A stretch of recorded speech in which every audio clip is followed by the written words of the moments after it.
Hello दोस्तों Lucent science series में आपका बहुत बहुत स्वागत है। दोस्तों इस पहले वाले वीडियो में हम लोग सॉल्यूशन से रिलेटेड जितना भी टॉपिक था सारे टॉपिक को ऑलरेडी हम लोग कंप्लीट कर चुके हैं। अब हम लोग स्टार्ट करेंगे पीरियोडिक टेबल क्या होता है। तो पीरियोडिक टेबल का दोस्तों ये पहला टॉपिक है। इसमें पीरियोडिक टेबल से रिलेटेड हम लोग बेसिक चीज़ को सीखेंगे।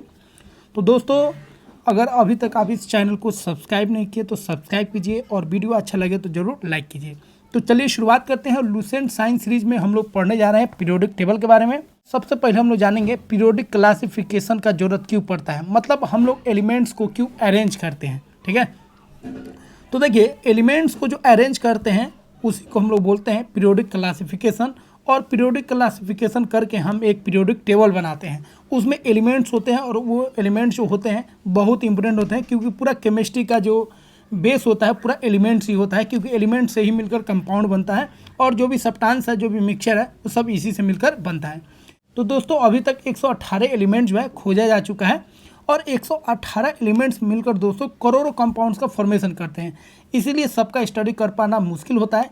इसीलिए दोस्तों जो एक तरह के एलिमेंट्स है जिनका प्रॉपर्टीज एक तरह का होता है, सिमिलर तरह का होता है, उनको हम लोग एक ग्रुप में रखते हैं, ताकि एक का अगर हम प्रॉपर्टीज पढ़ ले तो बाकी सबका प्रॉपर्टीज को ध्यान में रख लेंगे। मतलब जो केमिस्ट्री है उसको इजी करने के लिए, आसान करने के लिए हम लोग क्या करते हैं, एलिमेंट्स को अरेंज कर देते हैं, क्योंकि पूरा केमिस्ट्री जो है बेस्ड है किस पे बेस्ड है, एलिमेंट्स पे बेस्ड है। तो एक कैटेगरी में रख देंगे, एक तरह के एलिमेंट्स को एक ग्रुप में रख देंगे, दूसरे तरह के एलिमेंट्स को दूसरे ग्रुप में रखेंगे और तीसरे तरह के एलिमेंट्स को तीसरे ग्रुप में रखेंगे। तो इस तरह अगर हम अरेंज कर देते हैं तो उनका स्टडी हमारे लिए क्या होता है, बहुत ही आसान हो जाता है। इसीलिए हम लोग क्या करते हैं, एलिमेंट्स को क्लासीफाई करते हैं और एक पीरियोडिक टेबल बनाते हैं। अब दोस्तों याद रखिएगा 118 एलिमेंट्स अभी तक खोजा जा चुका है और 118 एलिमेंट्स में लगभग 98 एलिमेंट्स जो है वो क्या है, नेचुरली ऑकरिंग एलिमेंट्स हैं।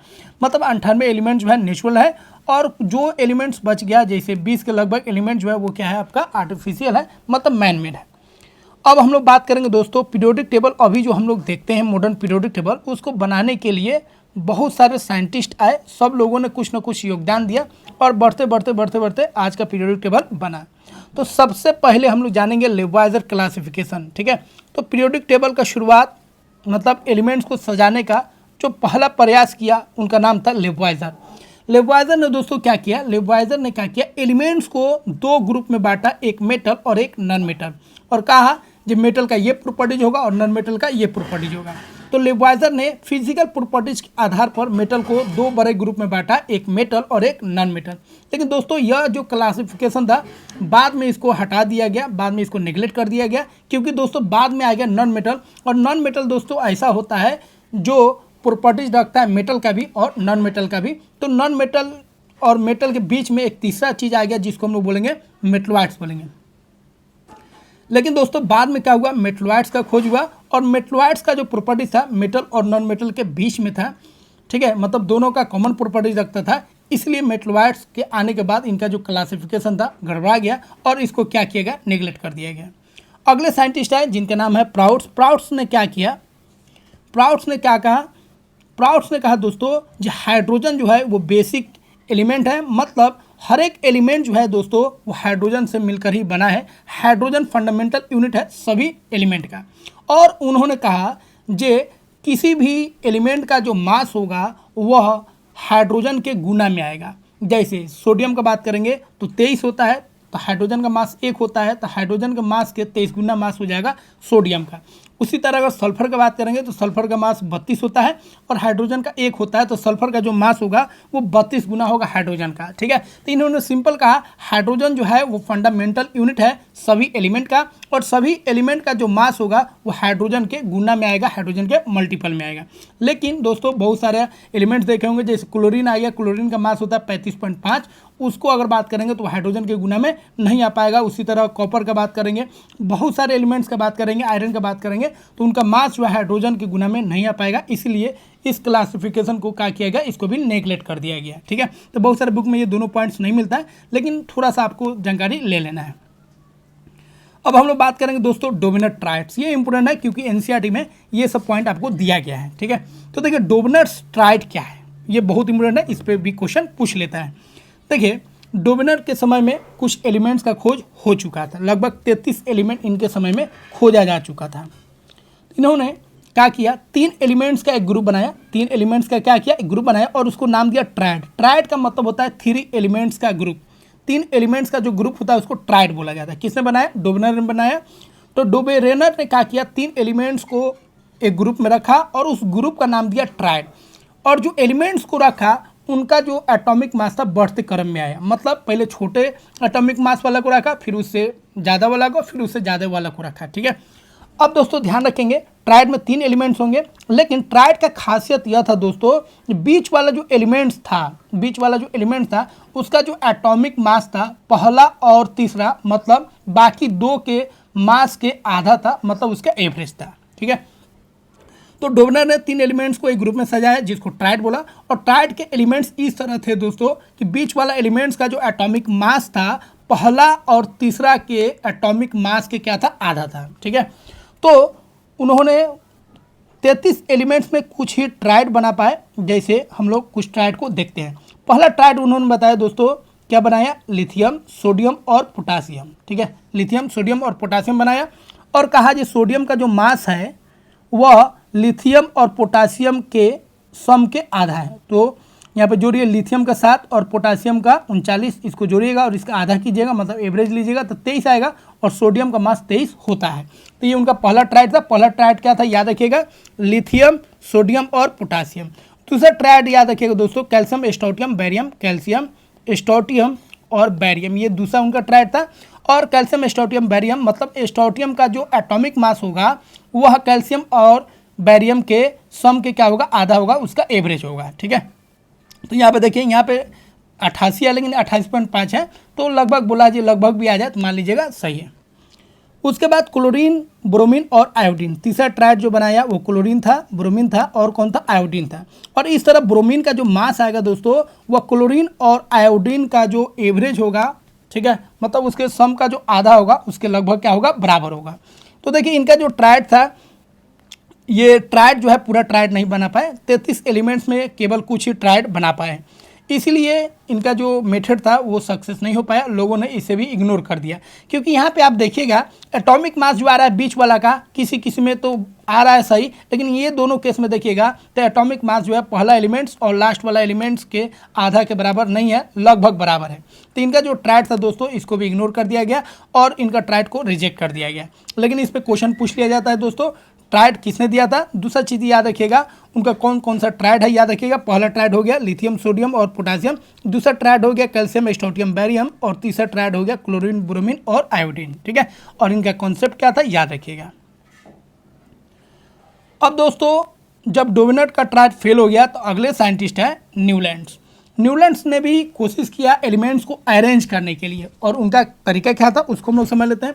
इन्होंने भी दोस्तों एलिमेंट्स को उनके एटॉमिक मास के इंक्रीजिंग ऑर्डर में सजाया।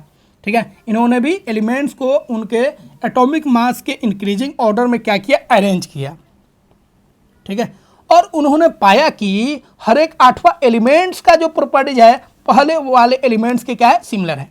मतलब इन्होंने एटॉमिक मास के इंक्रीजिंग ऑर्डर में एलिमेंट्स को अरेंज किया और देखा कि हर एक 8वां एलिमेंट्स का वही प्रॉपर्टीज है जो पहला एलिमेंट्स है। मतलब पहला एलिमेंट्स और 8वां एलिमेंट्स का प्रॉपर्टीज क्या था, सेम था। जैसे इन्होंने कुछ अरेंज किया, बहुत सारे एलिमेंट्स को अरेंज किया, लेकिन दोस्तों याद रखिएगा इनका जो नियम था वो लागू हुआ था, सही हुआ था कहाँ तक, कैल्शियम तक।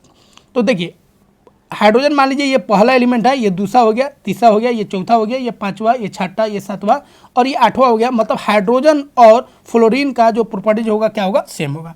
मतलब हर एक 8वां एलिमेंट्स का प्रॉपर्टीज वही होगा जो पहला एलिमेंट्स का है। उसी तरह अगर हम बात करेंगे तो किसी भी एलिमेंट से 8वां एलिमेंट्स को कंपेयर करेंगे तो उनका प्रॉपर्टीज क्या होगा, सेम होगा। जैसे अगर हम बात करें लिथियम को मान लीजिए तो लिथियम पहला हो गया, ये दूसरा हो गया, ये तीसरा हो गया, ये चौथा, ये 5वां, ये 6वां और ये 7वां, ये 8वां। मतलब लिथियम और सोडियम का प्रॉपर्टीज क्या होगा, सेम होगा। ठीक है, तो इस तरह उन्होंने एक ग्रुप बना दिया। मतलब हाइड्रोजन, फ्लोरीन और क्लोरीन का प्रॉपर्टीज क्या होगा, सेम होगा। लिथियम, सोडियम और पोटासियम का प्रॉपर्टीज क्या होगा, सेम होगा। बेरिलियम, मैग्नीशियम और कैल्शियम का प्रॉपर्टीज क्या होगा, सेम होगा। और आज भी सही है, बोरोन, एल्युमिनियम और क्रोमियम का प्रॉपर्टीज सेम होगा। कार्बन और सिलिकॉन का प्रॉपर्टीज सेम होगा। नाइट्रोजन और फास्फोरस का प्रॉपर्टीज सेम होगा। और ऑक्सीजन और सल्फर का प्रॉपर्टीज क्या होगा, सेम होगा। यहाँ पे बोरोन और एल्युमिनियम का प्रॉपर्टीज सेम होगा, ये क्रोमियम का नहीं होगा। तो इनका जो प्रॉपर्टीज था याद रखिएगा, इनका जो तरीका था ठीक है, न्यूलैंड्स का वो कहाँ तक सही हुआ था दोस्तों, याद रखिएगा कैल्शियम तक ही सही था, कैल्शियम की बात गलत हो गया। और आज भी देखिएगा नायका पीरियोडिक टेबल में भी देखिएगा हाइड्रोजन, फ्लोरीन और क्लोरीन एक जैसा होता है। इसी तरह लिथियम, सोडियम, पोटासियम एक जैसा होता है। बेरिलियम, ठीक है, और मैग्नीशियम, कैल्शियम एक जैसा होता है, सिमिलर प्रॉपर्टीज होता है। और ब्रोन और एल्युमिनियम का प्रॉपर्टीज सेम होता है। कार्बन, सिलिकॉन का प्रॉपर्टी सेम होता है। नाइट्रोजन और फास्फोरस का प्रॉपर्टीज सेम होता है। और ऑक्सीजन और सल्फर का प्रॉपर्टीज क्या होता है, सेम होता है। बाकी ये सब जो अरेंज किए थे बहुत सारा, ये सब के सब क्या हो गया, गलत हो गया। ठीक है, तो न्यूलैंड्स का जो तरीका था उसको हम लोग दोस्तों बोलते हैं लॉ ऑफ ऑक्टेव बोलते हैं, क्योंकि दोस्तों इनका जो अरेंज करने का तरीका था एलिमेंट्स का, वो म्यूजिक सिस्टम पे बेस्ड था। म्यूजिक सिस्टम में जैसे 7 गो नोट्स होता है, सा रे गा मा पा धा नी, और 8वां फिर सा आ जाता है। मतलब म्यूजिकल नोट्स में अगर हम बात करेंगे, इंडियन में बात करेंगे, क्लासिकल में बात करेंगे, तो 8वां फिर सा आ गया, मतलब 8वां रिपीट कर गया ना। उसी तरह अंग्रेजी में हम लोग बात करेंगे, पोप इस सब में डो रे मा फा सो ला ती, ठीक है, थोड़ा अजीब है। तो फिर ती के बाद क्या आएगा, डो आएगा। मतलब म्यूजिकल सिस्टम में जिस तरह 8वां नोट्स वही होता है जो पहला होता है, उसी तरह इनका अरेंजमेंट था। 8वां एलिमेंट्स वही होगा, उनका प्रॉपर्टीज वही होगा जो पहले एलिमेंट्स का है। इसीलिए दोस्तों इसको लॉ ऑफ ऑक्टेव बोलते हैं। याद रखिएगा, न्यूलैंड्स का जो क्लासिफिकेशन है उसको लॉ ऑफ ऑक्टेव बोलते हैं, क्योंकि ये म्यूजिकल सिस्टम पे आधारित है। म्यूजिकल सिस्टम से इसको कंपेयर कर सकते हैं। ठीक है, अब दोस्तों हम लोग बात करेंगे न्यूलैंड्स ने कुछ प्रयास तो किया पीरियोडिक टेबल बनाने का, लेकिन बहुत सारा उसमें कमी रह गया। जैसे आप देखिएगा ये जो पीरियोडिक टेबल था इनका, वो कहाँ तक सही हुआ, केवल कैल्शियम तक सही हुआ। मतलब केवल लाइटर एलिमेंट्स, हल्का एलिमेंट्स तक ही ये सही था, भारी एलिमेंट्स तक ये सही नहीं हो पाया। तो इनके समय में दोस्तों याद रखिएगा 56 एलिमेंट्स खोजा जा चुका था, और 56 के 56 एलिमेंट्स को ये अरेंज किए, लेकिन इनका जो सही था वो कहाँ तक सही था, 20 तक ही सही था, कैल्शियम तक ही सही था।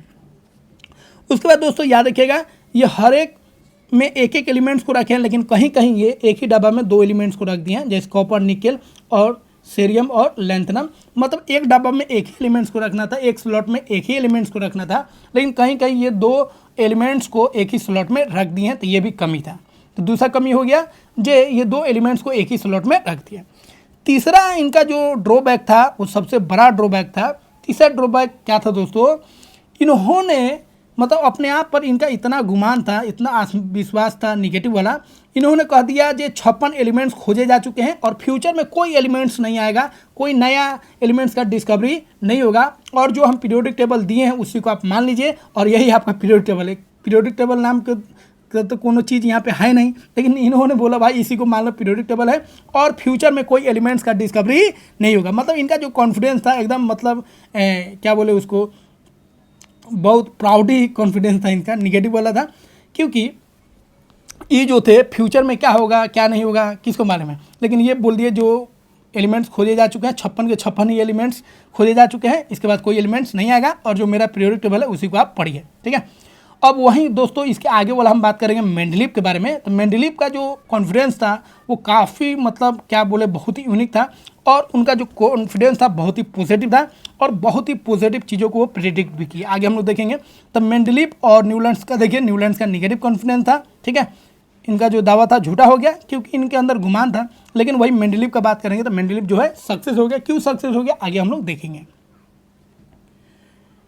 तो दोस्तों ये 56 एलिमेंट्स मान चुके थे, तो इतना ही रहेगा, और फ्यूचर में कोई एलिमेंट्स डिस्कवर नहीं होगा। अब हम लोग बात करेंगे दोस्तों इसके बाद अगले साइंटिस्ट हैं जिनका नाम था लोथर मेयरकर्व। अब देखिए लोथर जो थे पहले ऐसे साइंटिस्ट थे दोस्तों जिन्होंने कुछ कॉन्सेप्ट के आधार पर क्या किया, एलिमेंट्स को अरेंज किया। इससे पहले जितने भी साइंटिस्ट थे, न्यूलैंड्स हो, डोवेनर हो, प्राउड्स हो, लेवाइजर हो, वो बस एक पैटर्न खोज रहे थे। वो लोग एलिमेंट्स के प्रॉपर्टीज के आधार पर अरेंज नहीं कर रहे थे। लेकिन लोथर मेयर क्या किया, एलिमेंट्स को स्टडी किया, और उसके आधार पर इन्होंने क्या किया, एक कोशिश किया एलिमेंट्स को अरेंज करने का। लेकिन दिक्कत क्या है, इनका जो एलिमेंट्स का जो सजाने का तरीका है वो साइंटिफिक तो है, लेकिन ये इतना पेचीदा है, ये ऐसा ऐसा कर्व है जिसको याद रखना सबके बस का बात नहीं है, इसीलिए इसको भी इग्नोर कर दिया गया।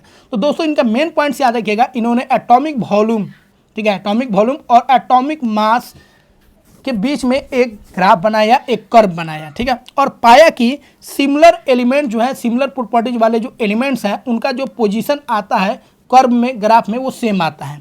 मतलब टॉप पे जितना भी एलिमेंट्स है lithium, sodium, potassium, rubidium, caesium, ये सब का प्रॉपर्टीज क्या है, सेम है। फिर नीचे जो आता है एलिमेंट्स, उनका भी प्रॉपर्टीज क्या है, सेम है। मतलब एक तरह का जो प्रॉपर्टीज होगा एलिमेंट्स का, उनका पोजीशन इस ग्राफ में क्या होगा, सेम होगा। तो इस तरह दोस्तों इनका पेचीदा था, लेकिन 4 पॉइंट्स को बनाया गया। टॉप पोजीशन मतलब जो ग्राफ के टॉप में थे वो कौन थे, अल्कली मेटल थे, लिथियम, सोडियम, पोटासियम, रुबिडियम और सीजियम, और इनका प्रॉपर्टीज क्या था, सेम था, और आज भी सही है। तो इनका ग्राफ जो था सही था, क्योंकि इन्होंने एक ग्राफ के बेसिस पर समझाया था एलिमेंट्स के प्रॉपर्टीज को। लेकिन ये इतना ग्राफ पेचीदा है, ये तो शॉर्ट वाला हम ग्राफ बना है, इसका ग्राफ एक्चुअल में देखिएगा तो बहुत टेढ़ा मेढ़ा है, ठीक है, और इसको याद करना उतना कन्वीनियंट नहीं है, इसलिए इसको क्या किया गया, इग्नोर कर दिया गया। लेकिन कुछ पॉइंट्स को याद रखिएगा। टॉप पोजीशन में कौन थे, अल्कली मेटल्स याद रखिएगा। और बॉटम पोजीशन, ये जो बॉटम पोजीशन आप देख रहे हैं, नीचे वाला पोजीशन देख रहे हैं कर्व के, उसमें कौन आया, उसमें ट्रांजिशन मेटल आया, जैसे स्कैंडियम, टाइटेनियम, वेनेडियम, क्रोमियम आया। एसेंडिंग पोजीशन में मतलब बढ़ते क्रम में बहुत सारे एलिमेंट्स हैं, लेकिन एसेंडिंग पोजीशन में कौन आया, हैलोजन आया, याद रखिएगा। फ्लोरीन, क्लोरीन, ब्रोमीन, आयोडीन को हैलोजन बोलते हैं। और डिसेंडिंग पोजीशन में कौन आया, तो डिसेंडिंग पोजीशन में अल्कलाइन अर्थ मेटल आया, जिसको हम लोग बोलते हैं बेरिलियम, मैग्नीशियम, कैल्शियम, स्ट्रोंटियम और बैरियम। तो ये पहले साइंटिस्ट थे जिन्होंने एक साइंटिफिक तरीके से एलिमेंट्स को क्लासीफाई किया, बट इनका जो तरीका था बहुत ही टफ था, मुश्किल था, इसलिए इसको इग्नोर कर दिया गया। तो ये सब पॉइंट्स आप याद रखिएगा। टॉप पोजीशन में अल्कली मेटल्स है, बॉटम में ट्रांजिशन मेटल है, और एसेंडिंग में हैलोजन है, और डिसेंडिंग में कौन है, अल्कलाइन अर्थ मेटल है। इस पर क्वेश्चन पूछ लिया जाता है। दोस्तों इन सब के बाद एक अगले साइंटिस्ट आए जिनका नाम था मेंडलीव, और मेंडलीव ने वाकई वो काम कर दिया जो इन लोगों ने नहीं कर पाया। और मेंडलीव ने बहुत मेहनत किया और सभी एलिमेंट्स को स्टडी किया, और मेंडलीव ने एक शानदार पीरियोडिक टेबल बनाया। जो आज हम पीरियोडिक टेबल देख रहे हैं उसमें 90% अगर किसी का योगदान है तो उनका नाम है मेंडलीव। और मेंडलीव को दोस्तों फादर्स ऑफ पीरियोडिक टेबल भी बोला जाता है। इन्होंने इतना शानदार काम किया, आगे हम आपको बताएंगे। मतलब क्या वाकई इतना कॉन्फिडेंस वाला कोई साइंटिस्ट आप नहीं देखे होंगे। इनके पास इतना कॉन्फिडेंस था और इतना पॉजिटिव थे जो इन्होंने एलिमेंट्स के फ्यूचर के बारे में बता दिया, और सारे के सारे जो भी प्रेडिक्शन था इनका सब के सब क्या हो गया, सही हो गया। तो चलिए इनके पॉइंट्स को समझते हैं। तो सब मेंडलीव ने क्या किया, मेंडलीव ने पैटर्न नहीं बनाया। सबसे पहले क्या किया दोस्तों, मेंडलीव ने जितना भी एलिमेंट्स था सब एलिमेंट्स को एक कागज़ पर उसका नाम लिखा, 63 को काट लिया। इनके समय में दोस्तों याद रखिएगा 63 एलिमेंट्स का खोज हो चुका था। इन्होंने 63 को काट लिया। जैसे गजनी फिल्म में आप देखेंगे कार्ड रखता है और कार्ड पर नाम लिखता है और उसके बारे में पूरा खाता खलियान लिखता है, इसका एड्रेस क्या है, इसका नाम क्या है, इसका ये क्या है, वो क्या है। उसी तरह मेंडलीव ने क्या किया, 63 कार्ड लिया, और 63 कार्ड पर सब एलिमेंट्स का नाम लिखा, उसका कंपाउंड्स लिखा, उसका एटॉमिक मास लिखा, उसका एटॉमिक वॉल्यूम लिखा, सारा प्रॉपर्टीज उसको लिख दिया, ठीक है। और देखा कि किसका प्रॉपर्टीज किसके साथ मैच करता है, ठीक है। उनके ऑक्साइड का फार्मूला लिया, उनका हाइड्राइड का फार्मूला लिया, और ऑक्साइड और हाइड्राइड का फार्मूला के आधार पर देखा जो कौन सेम तरह का हाइड्राइड और ऑक्साइड बना रहा है, उनको सेम ग्रुप में रखा। और इस तरह दोस्तों मेंडलीव ने 63 एलिमेंट्स को 7 हॉरिजॉन्टल रो मतलब 7 पीरियड में और 8 वर्टिकल कॉलम मतलब 8 ग्रुप में सजाया। तो मेंडलीव ने मेहनत करते हुए एलिमेंट्स को स्टडी किया और 63 एलिमेंट्स को बहुत ही शानदार तरीके से एक पीरियोडिक टेबल का फॉर्म दिया, और उसके पीरियोडिक टेबल में 7 पीरियड थे और कितना ग्रुप था, 8 ग्रुप था, ठीक है। लेकिन ध्यान से दोस्तों आगे हम बताएंगे, ध्यान से देखिएगा तो अभी का जो पीरियोडिक टेबल है उतना के लगभग मेंडलीव में भी पीरियड था और उतना ही ग्रुप था। तो आज भी 7 पीरियड है, मेंडलीव में भी 7 पीरियड था, और मेंडलीव में 8 ग्रुप है, और अभी का ग्रुप कितना है दोस्तों, 18 ग्रुप है। लेकिन मेंडलीव को अगर तोड़ के देखिएगा तो इसमें भी कितना ग्रुप आ जाएगा, इसमें भी 18 ग्रुप आ जाएगा। तो याद रखिएगा मेंडलीव में कितना पीरियड था, 7 पीरियड था, और कितना ग्रुप था, 8 ग्रुप था, ठीक है। उसके बाद दोस्तों याद रखिएगा मेंडलीव का जो पीरियोडिक टेबल था उसमें सब ग्रुप को, जितना भी ग्रुप था 8 ग्रुप, सब के 2 सब ग्रुप बनाया गया। मतलब पहला ग्रुप को 1A और 1B में बांटा गया, दूसरा ग्रुप को 2A और 2B में बांटा गया, जो आज भी हम लोग नयका पीरियोडिक टेबल में रोमन में लिखते हैं। तीसरा ग्रुप को 3A और 3B में बांटा गया। उस तरह 7 ग्रुप तक 2-2 ग्रुप में बांट दिया गया। तो हर एक ग्रुप को मेंडलीव पीरियोडिक टेबल में 2 सब ग्रुप में बांटा गया। 8वां ग्रुप को छोड़कर याद रखिएगा दोस्तों, ठीक है। तो 7 दूना कितना हो गया, अगर देखिएगा 7 को मेन ग्रुप था और 2-2 पार्ट में बांट दिया गया, तो 7 दूना कितना होगा, 14 ग्रुप हो गया दोस्तों। और 8वां जो ग्रुप था दोस्तों याद रखिएगा, 8वां ग्रुप को कोई सब ग्रुप में नहीं बांटा गया था, लेकिन ये 3 कैटेगरी में था।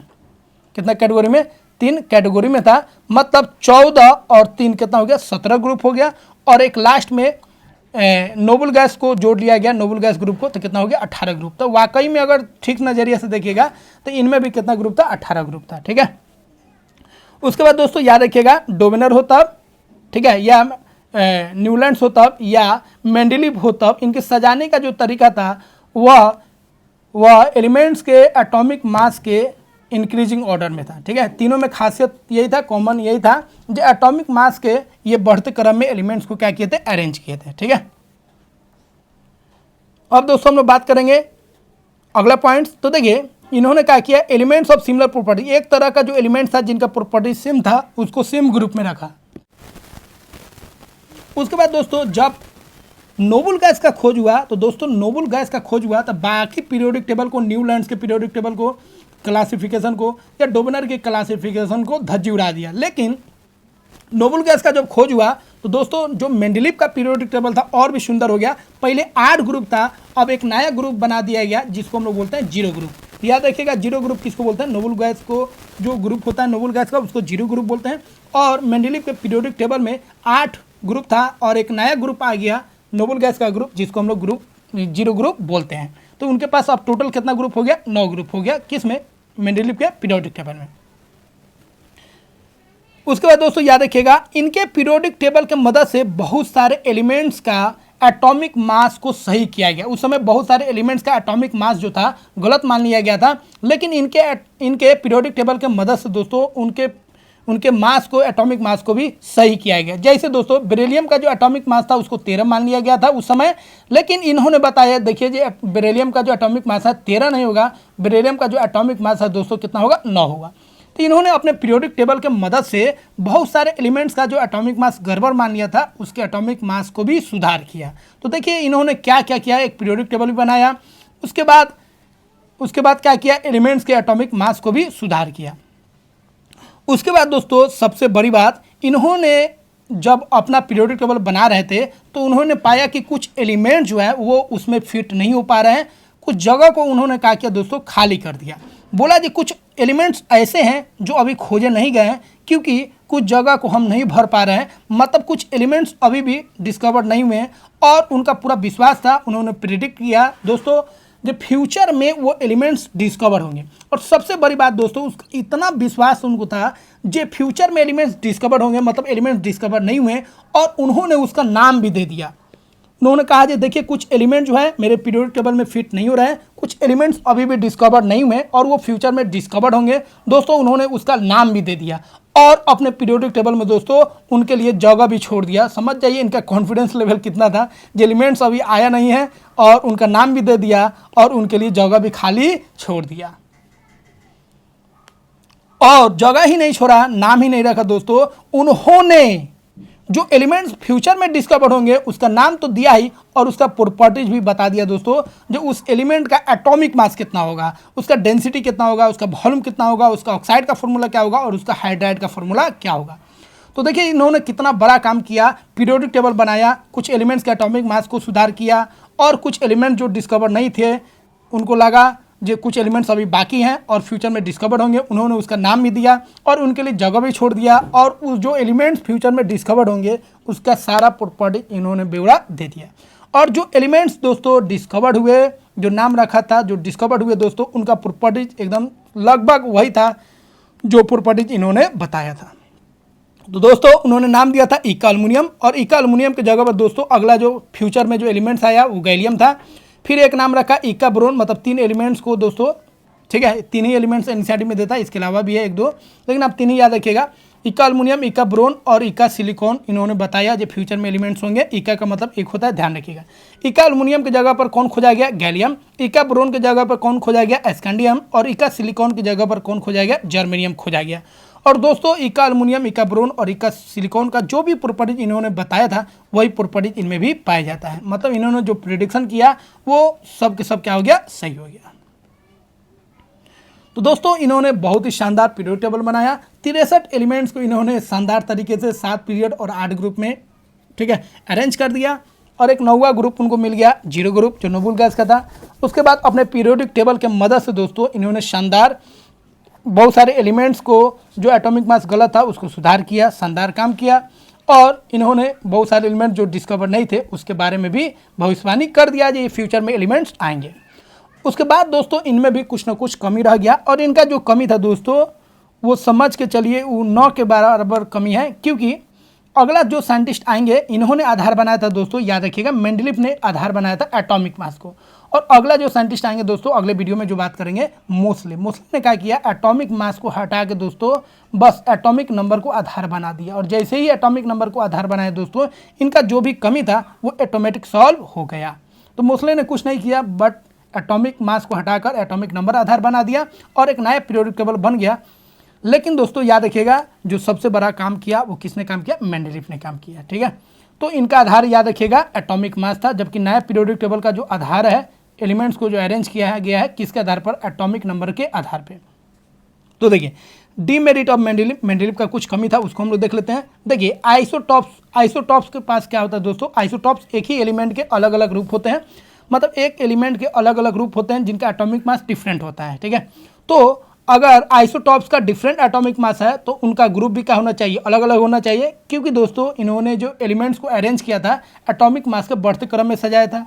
तो कार्बन दोस्तों, कार्बन का मास एक 12 भी होता है, 13 भी होता है, 14 भी होता है, तो इनका मास डिफरेंट है, इसलिए कार्बन को 12 को अलग रखना चाहिए, 13 को अलग रखना चाहिए, 14 को अलग रखना चाहिए। लेकिन इन्होंने केवल कार्बन को ही एक ग्रुप में रखा, 12, 13, 14 का बात नहीं किया। तो ये थोड़ा सा डीमेरिट हो गया दोस्तों। लेकिन जैसे ही एटॉमिक नंबर को आधार बनाया जाएगा तो ये प्रॉब्लम ऑटोमेटिक सॉल्व हो जाएगा, क्योंकि कार्बन का एटॉमिक नंबर 13 ही होता है, 12 ही होता है। ठीक है, उसका एटॉमिक मास में डिफरेंट है लेकिन एटॉमिक नंबर में कोई डिफरेंट नहीं।